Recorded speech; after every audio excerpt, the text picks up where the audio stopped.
nós sofremos tanto. Mas o mais curioso é que, na maioria das vezes, sofremos por coisas que só existem dentro da nossa cabeça. Nos perdemos em suposições, em cenários que nunca aconteceram, e acabamos vivendo um sofrimento imaginário, menos mais intenso, até do que o que realmente acontece. Vivemos um tempo em que tudo muda rápido demais, e diante disso, muita gente acredita que estamos presenciando o fim de uma era.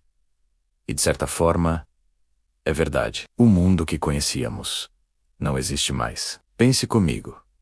Quando surgiu a caneta esferográfica no Brasil, os bancos não aceitavam cheques assinados com ela. Era preciso usar uma caneta tinteiro, porque a modernidade causava desconfiança. Hoje, muitos nem sabem mais o que é um cheque, um simples pedaço de papel que funcionava como o Pix do passado. Isso mostra o quanto o tempo passa, o quanto tudo se transforma. Antes, quem queria aprender precisava mergulhar em enciclopédias enormes. Hoje, o conhecimento cabe na palma da sua mão, em um aplicativo, num vídeo, num chat de inteligência artificial. Mas com tanta facilidade, surge um novo desafio.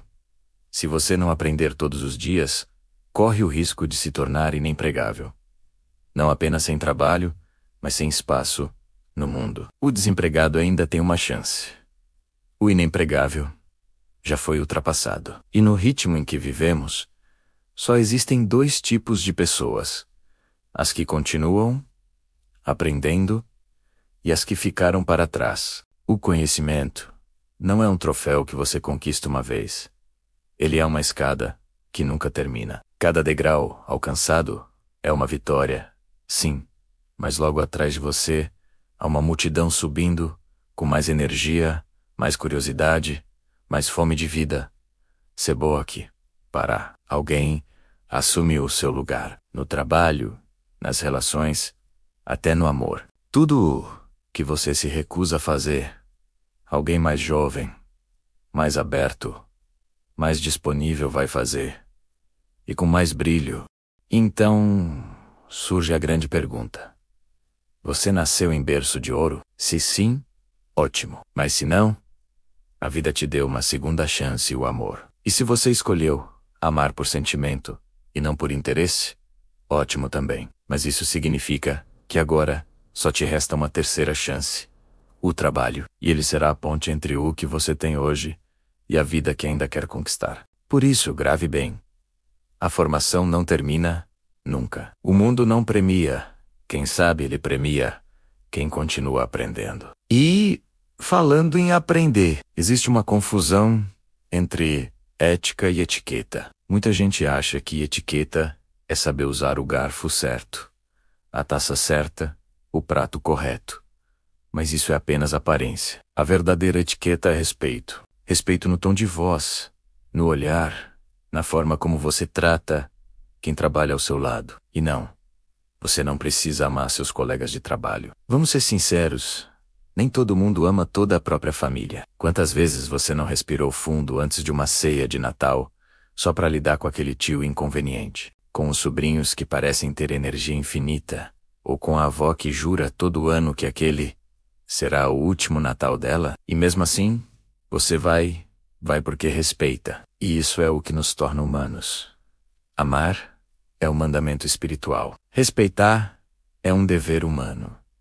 Então, se o seu colega engordou, você é nutricionista? Se não, guarde sua opinião. Se ele se veste mal, você é consultor de moda em Paris ou Milão? Não, então olhe para si. O verdadeiro refinamento está em se aprimorar. N.O.M. Hulgar. Os filósofos estoicos diziam: cuide da vida dos outros quando a sua estiver perfeita. Quando seu corpo, seu caráter, sua renda, seus filhos e seu coração estiverem em harmonia. Então talvez você possa opinar. Até lá, há muito trabalho a fazer dentro de si. E enquanto tentamos ser melhores, o mundo virou uma tela. As conexões humanas agora passam por aparelhos. Vivemos cercados de mensagens que dizem tudo e, ao mesmo tempo, não dizem nada. Bom dia, boa tarde, sextou, e uma chuva de flores digitais, figurinhas, salmos e frases prontas. Mas, e o olhar, e o toque, e o abraço? Quando foi a última vez que você ligou para alguém só para ouvir a voz dessa pessoa? Sim, o celular ainda faz chamadas. Ele não serve só para mandar figurinhas, olhar nos olhos, conversar. Estar presente, isso cura. Isso cria laços reais. Você não precisa mostrar tudo o que faz, nem o que come, nem com quem está. A vida perde o brilho quando se torna uma vitrine. A verdadeira elegância está em viver com presença, e não com aparência. A comunicação não é só falar, é tocar. E o ser humano é, desde o início dos tempos, um contador de histórias. É isso que nos torna diferentes de qualquer outra espécie. A civilização começou no dia em que alguém convenceu outros 100.000 a acreditar que um faraó era um deus, e por essa crença, construíram pirâmides que duraram milênios. Hoje ninguém ergue pirâmides, mas seguimos construindo algo parecido. Imagens, status, expectativas. Vivemos tentando parecer perfeitos em um único dia, o dia do casamento, da formatura, da foto perfeita. E esquecemos que a vida acontece justamente nos dias comuns, na imperfeição, no que é real. Vivemos dentro de histórias, e o curioso é que a maioria delas não é real. São narrativas que repetimos até acreditar que são verdades absolutas. A gente aprende desde cedo que, no namoro, a lingerie tem que ser perfeita, o perfume tem que ser caro, o sorriso tem que ser ensaiado. Mas depois que o tempo passa, a rotina chega e o amor amadurece. Parece que tudo pode ser mais simples: a roupa confortável, o cabelo preso, o pijama antigo. E sabe o que é mais bonito? É que mesmo sem perceber, seguimos acreditando que precisamos encenar o amor, quando, na verdade, o amor real não precisa de figurino, precisa de presença. Mas o mundo adora rituais. Quer um exemplo? O casamento. A entrada da noiva precisa ser perfeita. A música, o drone, o gelo seco, o vestido impecável. E lá está o noivo, quase como um espectador da própria festa, perdido no meio das flores que não escolheu, das cores que não decidiu, das surpresas que nem sabia que existiam. E todos aplaudem, emocionados, sem perceber que estão apenas repetindo um roteiro antigo que alguém escreveu antes de nós. Nada disso é natural. É cultural.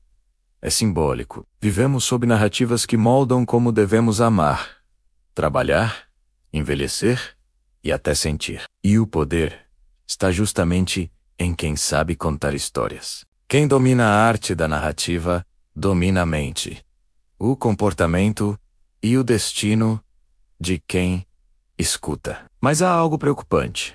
Nunca estivemos tão irritados com quem pensa diferente. No passado, as divergências políticas cabiam numa conversa, num jantar de domingo. Hoje, elas dividem famílias, racham amizades, acabam com natais.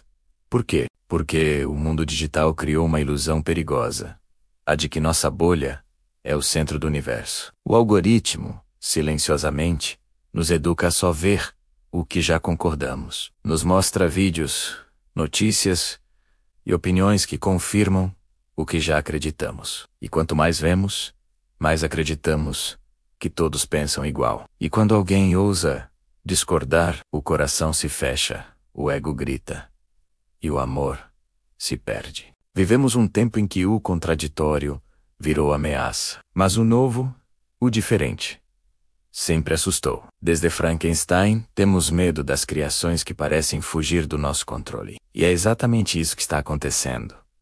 Com a tecnologia criamos algo tão poderoso, que agora tememos que ela nos substitua. E quando nossos avós dizem "no meu tempo", o que eles realmente querem dizer é: eu já não reconheço o mundo em que vivo. Não é o fim do mundo. É o fim do mundo deles. E um dia, será o fim do nosso também. Tudo o que foge da nossa lógica, chamamos de absurdo. Adultos usando chupeta.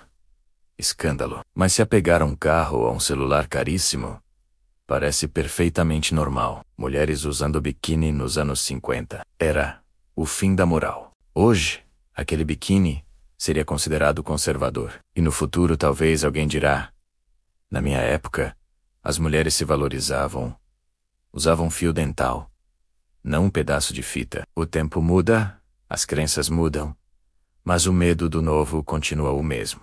E quando o medo domina, perdemos a leveza. Passamos a achar que tudo o que não entendemos é errado. Mas o mundo não está acabando. Ele está apenas se transformando, como sempre fez. A verdade é que, quanto mais o tempo passa, mais nós encurtamos as palavras. Os encontros, os gestos, as reuniões, por exemplo, viraram palco de frases vazias. Vamos direto ao ponto. Pensei muito antes de chamar vocês. Enquanto, isso do outro lado da mesa. Corações cansados esperam apenas uma conversa verdadeira, um olhar sincero, uma escuta real. Mas o olhar se perdeu, e junto com ele, perdemos a habilidade de ler as microexpressões, os silêncios, os sinais invisíveis, que revelam mais do que 1000 palavras. Os animais ainda sabem fazer isso. Eles entendem o gesto, a energia, o tom. Você diz não pula, e ele entende pula. Porque o seu corpo o convida. Eles sentem, não apenas escutam. E nós, com toda a nossa racionalidade, esquecemos essa linguagem ancestral, a linguagem da alma, do olhar, do gesto. Precisamos reaprender a ouvir com o coração e falar com o corpo, porque a verdadeira comunicação não está nas palavras, está no que vibra entre elas. Você já percebeu que quanto mais a gente se afasta do humano, mais a vida perde o sentido? A verdade é que a maioria das pessoas hoje vive anestesiada, cercada de estímulos, mas com um repertório emocional cada vez menor. Paramos de conversar com profundidade, de olhar nos olhos, de sentir de verdade. E quando isso acontece, a alma adoece, porque sem conexão, a abundância não flui. É fundamental ler. É fundamental ver boas histórias, boas peças, boas conversas. É fundamental ter repertório humano, porque só quem entende de gente, entende de prosperidade. Quando você aprende a escutar o outro e a si mesmo, você começa a enxergar o que antes não via. Que os seus gostos, as suas crenças e até as suas reações são histórias que alguém te contou e que você aceitou como verdades.